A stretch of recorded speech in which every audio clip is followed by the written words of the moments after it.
ఏవండోయ్ విన్నారా? ఇవాళ నేను చేసిన పొడి మనం ఒకసారి చేసుకుంటే 3-4 మంత్స్ అయితే స్టోర్ చేసుకొని ఉంచుకోవచ్చండి.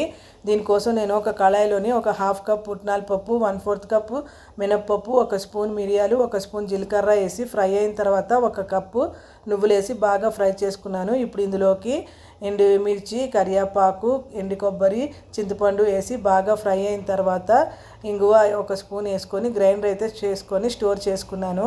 ఎప్పుడైనా మనకి అన్నం మిగిలిపోయినా లేకపోతే వండుకోవడానికి బద్ధకంగా ఉన్నప్పుడు ఈ రెసిపీ చేసుకుంటే ఈజీగా అయిపోతుందండి. దీనికోసం ఒక ప్యాన్లోని ఆయిల్ వేసుకొని ఆవాలు, జీలకర్ర, 2 స్పూన్లు శనగపప్పు, మినప్పప్పు, కరివేపాకు, ఎండుమిర్చి, పల్లీలు, ఇష్టమైతే జీడిపప్పు అన్నీ వేసుకొని బాగా ఫ్రై చేసిన తర్వాత అందులోకి ముందుగా ఉడకబెట్టుకొని ఉంచుకున్న అన్నం వేసుకొని కలుపుకొని ఇప్పుడు ఈ పొడి అలాగే సాల్ట్ వేసి బాగా కలుపుకొని వేడివేడిగా తింటే టేస్ట్ అయితే చాలా బాగుందండి. ఈసారి మీరు ఇలాంటి పొడులు చేసుకొని ఇంట్లో స్టోర్ చేసుకోండి.